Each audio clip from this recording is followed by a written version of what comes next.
ہمیشہ سے لگاتے آئے اور لگاتے آئیں گے.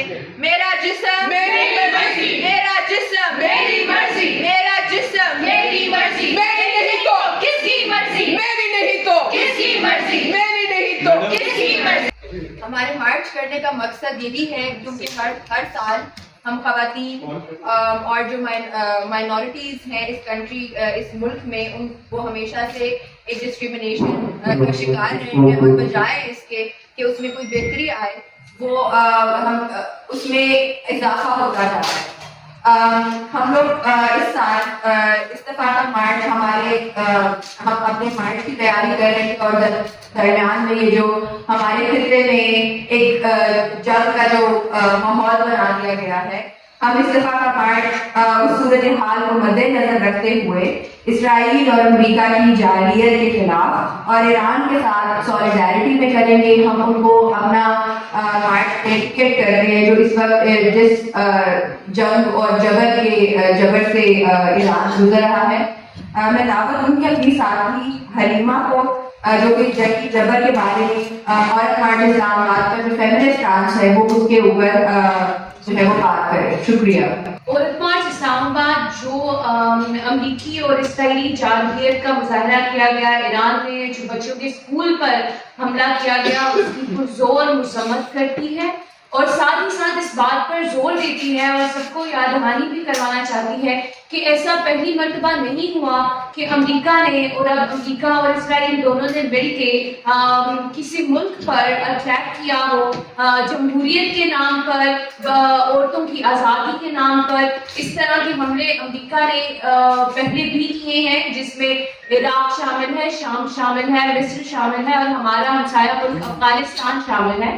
اور آج جب ہم ان ممالک کی طرف ایک نظر دوڑائیں جن پر امریکہ نے ان عورتوں کی آزادی کو جواز بنا کر حملہ کیا، آج اگر ہم ان ممالک میں عورتوں کی حالت دیکھیں تو وہ پہلے سے بھی اگر پہلے بری تھی تو اب وہ بدتر نظر آتی ہے، اب وہ پہلے سے بھی ہمیں مزید بری نظر آتی ہے. تو یہ کون سی آزادی ہے جس کی امریکہ بات کرتا ہے اور کون سے وومن رائٹس ہیں جن کی لبریشن کے لیے یا جن کے لیے وہ حملہ کرتا ہے. عورت مارچ اسلام آباد اس بات پر بھی زور دیتی ہے کہ کسی بھی بیرونی طاقت کو یہ یا بیرونی ملک کو یہ حق حاصل نہیں ہے کہ وہ کسی دوسرے ملک کی سرزمین پر حملہ کرے، اس بات کو یا کسی بھی بات کو جواز بنا کر حملہ کرے اور خاص طور پر خواتین کی آزادی کو جواز بنا کر حملہ کرے. عورت مارچ اس بات پر زور دینا چاہتی ہے کہ عورت مارچ اسلام آباد اس بات پر زور دینا چاہتی ہے کہ یہ لوکلز کا حق ہوتا ہے، یہ عوام کا حق ہوتا ہے کہ وہ اگر اپنے کسی آمرانہ یا کسی بھی اپنی گورنمنٹ کے خلاف کسی بھی طرح کی موومنٹ چلانا چاہتے ہیں، کسی بھی طرح کا رجیم چینج چاہتے ہیں تو یہ وہاں کے افراد کا، وہاں کے لوکل عوام کا حق ہے. یہ کسی بیرونی طاقت کا حق نہیں ہے کہ وہ خود ہی فیصلہ کر لے اور خود ہی حملہ کر لے. فرض کریں کہ عورت مارچ اسلام آباد یا عورت مارچ کے موومنٹس پاکستان میں اب کئی سالوں سے چلتے آ رہے ہیں لیکن عورت مارچ کا کوئی بھی چیپٹر خاص کر عورت مارچ اسلام آباد یہ نہیں چاہتا کہ کوئی بیرونی ملک آ کر ہمیں لبریشن دلائے. ہم اس بات پہ پورا یقین رکھتے ہیں کہ یہ ہمارا حق ہے، یہ ہماری لڑائی ہے، یہ ہماری جدوجہد ہے اور یہ ہم بھی کریں گے. اور یہ اس بات کو بنیاد بنا کر کوئی بھی کسی بھی امپیریلسٹ اسٹیٹ کو یا کسی اور اسٹیٹ کو یہ حق حاصل نہیں ہے کہ وہ یہاں پر آئیں اور کسی بھی قسم کا حملہ کریں، اٹیک کریں یا کچھ بھی کریں. اور یہ رول دنیا کی ہر ملک میں ہر ریاست پر جو ہے یہ لاگو ہوتا ہے کہ وہ انٹرنیشنل لاز، بین الاقوامی جو قوانین ہیں ان کی رسپیکٹ کرے، ان پہ عمل درآمد کرے اور ان کو وائلیٹ نہ کرے. ایسے حالات میں اور اس سب پہ میں اس بات پر بھی زور دینا چاہتی ہوں کہ چونکہ سرمایہ دارانہ نظام ہے، کیپٹلسٹ سسٹم ہے جس کو اب ہم فیل ہوتے ہوئے دیکھ رہے ہیں، تو ہر وقت ہر حالات میں وار اکانومی جو ہے ایسی سامراجی قوتوں کا سیویئر بنی ہے، سامراجی قوتوں کو اس نے بچایا ہے. تو ابھی بھی اگر آپ دیکھیں تو امریکی اسٹاکس ہیو گون اپ اور مختلف ریاستوں نے جو ہے اپنے وار جو انسٹرومنٹس ہیں یا اپنے ویپنس ہیں ویپنائزیشن ہے مشینری ہے اس میں زیادہ انویسٹمنٹ اسٹارٹ کرتی ہے تو اس کا نقصان عام عوام کو ہوتا ہے جبکہ ریاست سب سے خاص طور پہ یہ جو امپیریلسٹ اسٹیٹس ہیں سامراجی قوتیں ہیں ان کے جو معاشی مفادات ہیں وہ اس میں سب سے زیادہ ان کو فائدہ ہوتا ہے.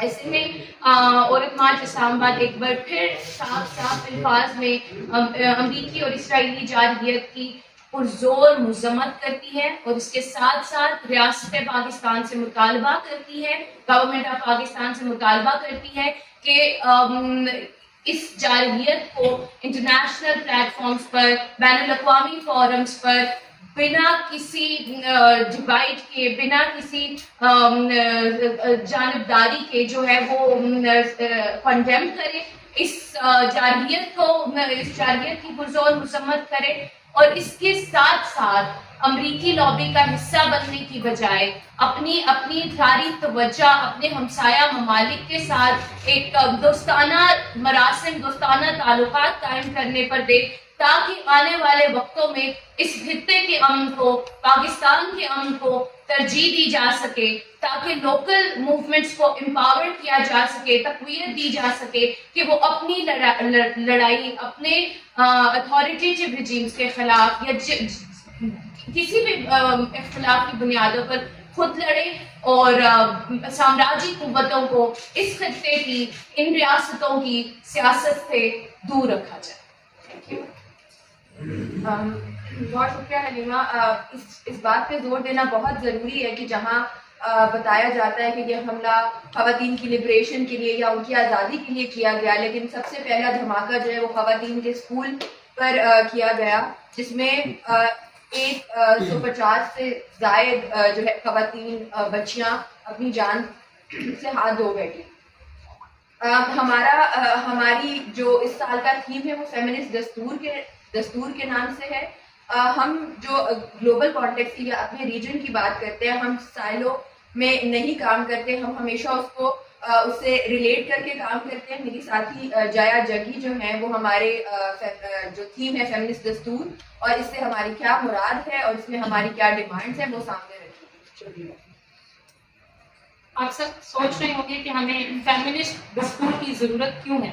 پاکستان کا آئین ہمیں برابری آزادی اور وقار کا وعدہ تو کرتا ہے لیکن حقیقت یہ ہے کہ آج بھی یہ وعدہ ہر شہری کی زندگی میں یکساں طور پر نظر نہیں آتا. ہمارے معاشرے میں لاکھوں عورتیں مذہبی اقلیتیں پاجسرا افراد خواتین باہم مزدوری اور دیگر طبقات سے تعلق رکھنے والے لوگ ایسے تمام قوانین اور سماجی بھائیوں کے درمیان زندگی گزار رہے ہیں جو ان کے حقوق اور وقار کو محدود کرتے ہیں. اس لیے عورت مارچ اسلام آباد کہتی ہے کہ پاکستان کو ایک فیمنسٹ دستور کی ضرورت ہے. فیمنسٹ دستور کا مطلب یہ ہرگز نہیں کہ صرف عورتوں کے حقوق کی بات کی جائے بلکہ اس کا مطلب یہ ہے کہ ایک ایسا آئینی نظام بنایا جائے جو ہر انسان کو برابر سمجھے ہر آواز کو سنے اور ہر شہری کے وقار اور آزادی کی حفاظت کرے. اسی مقصد کے تحت عورت مارچ اسلام آباد نے پاکستان کے آئین اور قانونی نظام کا صنفی نقطۂ نظر سے باریک بینی سے جائزہ لیا ہے. اس جائزے میں ہم نے ان تمام آئینی اور قانونی شکوں کی نشاندہی کی ہے جو عورتوں کے ساتھ تعصب پر مبنی ہے. ہم مطالبہ کرتے ہیں کہ ایسے تمام قوانین کو فوری طور پر ختم کیا جائے جنہوں نے برسوں سے ہمیں انصاف اور برابری سے محروم رکھا ہے. ان میں شامل ہیں حدود آرڈیننس قانونی شہادت قصاص و دیت کے قوانین شہریت کے وہ قوانین جو پاکستانی عورتوں کو یہ حق نہیں دیتے کہ وہ اپنے غیر پاکستانی شوہروں کو پاکستان کی شہریت دے سکیں اور ساتھ ساتھ مذہبی اقلیتوں کو بھی اس حق سے محروم رکھتے ہیں کہ وہ وزیر اعظم یا صدر جیسے عہدوں پر قائم ہو سکیں. اس کی طرح عورت مارچ اسلام آباد ان تمام قوانین کی بھی منسوخی کا مطالبہ کرتی ہے جو شہریوں کو جمہوری آزادیوں سے محدود رکھتے ہیں جن میں پیکا کا قانون اور اس کے ساتھ ساتھ 26ویں اور 27ویں ترامیم شامل ہیں.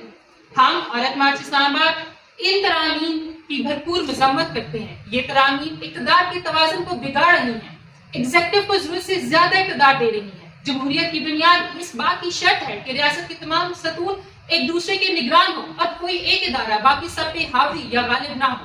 ان آئینی ترامیم کی جمہوریت کو مضبوط کرنے کے لیے ہونی چاہیے جبکہ ہمارے ملک میں ان کو جمہوریت کو کمزور کرنے کے لیے کیا جا رہا ہے. ہم یہ مطالبہ کرتے ہیں کہ ان ترامیم کو واپس لیا جائے اور آئین کو ایسے مضبوط کیا جائے جو آزادیوں اور جمہوری اقتصاد کی ضمانت دے اور خواتین اور تمام طبقات کو انصاف اور برابری کا حق دے۔ آج پیکا کا قانون اظہار رائے کی آزادی کو محدود کرنے کا ایک خطرناک ذریعہ بن چکا ہے۔ اس قانون کی آڑ میں صحافیوں، انسانی حقوق کے کارکنوں، سیاسی کارکنوں اور یہاں تک کہ عام شہریوں کی آواز کو دبایا جا رہا ہے۔ ایمان اور ہادی کو محض ایک آن لائن اظہار رائے اور جبری گمشدگیوں کے خلاف آواز اٹھانے کی بنیاد پر 17 سال کی قید کی سزا سنا دی گئی۔ ٹویٹ کرنا جرم نہیں ہے، یہ ہر شہری کا ایک بنیادی حق ہے، لیکن جب ریاست اس حق کو کچلنے کے لیے قانون کے ہتھیار کے طور پر استعمال کرتی ہے تو وہ جمہوریت نہیں بلکہ عملیت کی راہ پر چل پڑتی ہے۔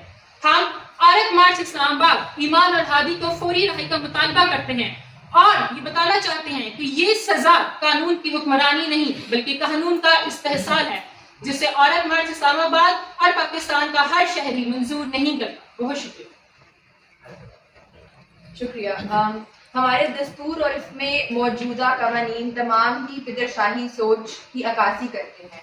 کئی بار خواتین، بچیوں اور دیگر پسماندہ طبقات کو تقویت دینے کے لیے کی سوچ کے ساتھ نئے قوانین کو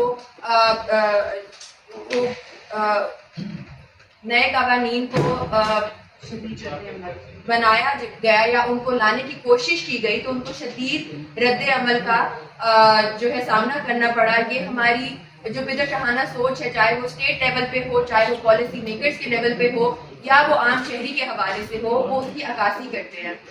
میری ساتھی حورب جو ہے اس سلسلے میں ہماری ڈیمانڈ سامنے رکھی۔ بہت شکریہ زینب۔ ہماری ساتھی جیا نے ابھی آپ کے سامنے چند مطالبات کا مظاہرہ کیا۔ آگے بڑھتے ہوئے میں مزید ان مطالبات پر روشنی ڈالوں گی۔ ہم پارلیمنٹ سے مطالبہ کرتے ہیں کہ پاکستان پینل کوڈ کے سیکشن 375 میں فوری ترمیم کی جائے تاکہ شادی کے اندر شوہر کی زبردستی اور ریپ کو واضح طور پر جرم قرار دیا جائے۔ شادی کسی بھی صورت میں مستقل رضامندی نہیں ہے اور عورت کے جسم اور وقار پر اس کا مکمل حق ہے۔ ہم یہ مطالبہ کرتے ہیں کہ فوری طور پر جبری مذہب کی تبدیلی اور اقلیتی خواتین کے ساتھ جنسی زیادتی کے واقعات کی شفاف انکوائری کی جائے اور مجرمان کے خلاف سخت قانونی کارروائی ہو اور متاثرہ خواتین کے لیے تحفظ اور قانونی معاونت فراہم کی جائے۔ ہم یہ بھی مطالبہ کرتے ہیں کہ مساوی اجرت کا قانونی طور پر فوری طور پر نافذ کیا جائے۔ پاکستان میں عورتیں آج بھی مردوں کے مقابلے میں 30% کم کماتی ہیں۔ یہ صرف معاشی ناانصافی نہیں بلکہ صنفی امتیاز کی واضح مثال ہے۔ اس کے ساتھ ساتھ ہم یہ بھی مطالبہ کرتے ہیں کہ آئین کی زبان کا صنفی تجزیہ کیا جائے۔ جہاں جہاں مرد کا صیغہ استعمال کیا گیا ہے اسے صنفی طور پر حساس اور جینڈر نیوٹرل بنایا جائے تاکہ آئینی تحفظات واضح اور دیگر جو شناختیں ہیں ان کے مطابق ہو۔ مثال کے طور پر آرٹیکل 14 جو مردوں کی ڈگنیٹی کے لیے بات کرتا ہے، اس میں عورتوں اور دیگر شناختوں کی بھی واضح طور پر شامل کیا جائے۔ آج ہم اس حقیقت سے بھی نظریں نہیں چرا سکتے کہ ہمارے معاشرے میں صنفی تشدد مسلسل بڑھ رہا ہے۔ جیسے کہ ایمان افروز جو تعلیم کی روشنی حاصل کرنے کے لیے اسلام آباد یونیورسٹی میں آئی، جس بے دردی سے ان کے چراغ کو بجھا دیا گیا، وہ پوری قوم کے لیے لمحہ فکریہ ہے۔ یہ صرف ایک واقعہ نہیں ہے بلکہ اس نظام کی ناکامی کی علامت ہے جو عورتوں کو تحفظ دینے میں ناکام رہا ہے۔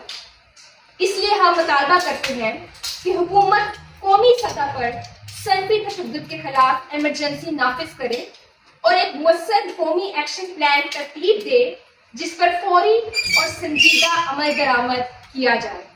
ہم یہ بھی مطالبہ کرتے ہیں کہ عدالتی نظام اور ججوں کی صنفی تربیت کی جائے تاکہ صنفی جرائم کے مقدمات میں انصاف فوری، مؤثر اور حساس انداز میں فراہم کیا جا سکے۔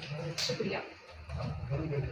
اب جہاں صنفی تحفظ کی بات ہوتی ہے تو وہ ہمیشہ سے ہم ہر سال اس پہ بات کرتے ہیں، وہ ہمیشہ سے سوالیہ نشان رہا ہے۔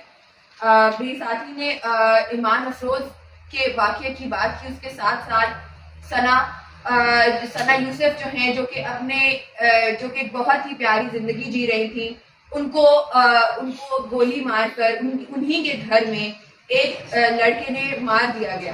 ہم اس کی فیملی کے ساتھ مل کر ہم اس کے اوپر آواز اٹھاتے رہے اور ابھی تک ان کو انصاف نہیں ملا. ایمان افروز کی فیملی بھی ابھی تک جو ہے وہ انصاف کی منتظر ہے, ان کو انصاف نہیں ملا. نور مقدم ان کے کیس جن کو بار بار ظاہر جعفر جیسے انسان کو سزائے موت تک سنا دی گئی ہے, وہ ابھی بھی جو ہے اسٹیٹ کی پروٹیکشن میں آرام سے پھر رہے ہیں اور بار بار ہر قسم کی جو ہے اپنی طرف سے وہ کوشش کرتے ہیں کہ ان کو چھوڑ دیا جائے. ہم اس اسٹیٹ کے جو نظام ہے اس کے اوپر ہم ایک سوالیہ نشان اٹھاتے ہیں کہ جب صنفی تحفظ کی بات آتی ہے, جہاں خواتین کے ساتھ جنسی زیادتیاں, بچوں کے ساتھ جنسی زیادتیاں, ان کیسز کے اوپر ہمارا جو قانون ہے وہ انصاف دلانے میں کیوں نہیں کامیاب ہوتا. میں یہاں آج شانتی کا بھی ذکر کرنا چاہوں گی, جو کہ بے دردی سے جن کا قتل کیا گیا اور ان کو ریپ کیا گیا اور ان کو جو ہے نہیں آج تک انصاف ملا. ہم جو میریٹل ریپ کی بات کرتے ہیں, شانتی جو ہے اس کا بہت برے طریقے سے اس کا جو ہے وہ نشانہ بنی. ہم ہر سال کی طرح ہم تمام خواتین کی بات کرتے ہیں. ہم ہمیشہ سے بات کرتے ہیں کہ ہم ایک مخصوص طبقے کی خواتین کی نہیں, بلکہ ہم تمام خواتین کی, چاہے وہ بلوچ خواتین ہو جو کہ جبری گمشدگیوں کا نشانہ بن رہی ہے. 8 بلوچ خواتین ہیں جن کو جبری طور پر اٹھا لیا گیا اور ان کے گھر والے انصاف کے منتظر ہیں. اس کے علاوہ سندھ میں بچیوں, خاص طور پہ سندھ میں لیکن پورے ملک میں بھی بچیوں کے ساتھ زبردستی شادیاں کرانا, ان کی مذہب جبری شادیاں جن میں ان کو مذہب تبدیل کرا کر ان سے جبری شادیاں کرائی جاتی ہیں. اس کے علاوہ چھوٹی بچیاں جو کہ جو ہے 18 سال سے کم عمر بچیاں ہیں, ان کی کم عمر شادیاں کرائی جاتی ہیں. جب یہ لا ہمارے پارلیمنٹ میں پاس ہوا تو ہمارے ہی جو JUI کے لیڈر ہیں وہ اٹھ کر کہتے ہیں کہ ہم خود کروائیں گے. مولانا فضل الرحمان نے کہا کہ وہ خود بیٹھیں گے 16 سال اور 17 سال بچوں کی شادیوں میں. شرم آنی چاہیے ان سب کو. ہم ان سب کی شدید مزاحمت کرتے ہیں. حامد حافظ اللہ کہتے ہیں کہ ان کو غصہ نہ دلایا جائے, وہ کسی کم عمر کی بچی سے شادی کر لیں گے. ہمیں شرم آتی ہے کہ ہم اس معاشرے کا حصہ ہیں جہاں پہ پارلیمنٹ میں بیٹھے ہوئے لوگ اس طرح کی جو ہے وہ باتیں دھڑلے سے کرتے ہیں اور ان کو سوال کرنے والا کوئی نہیں ہے.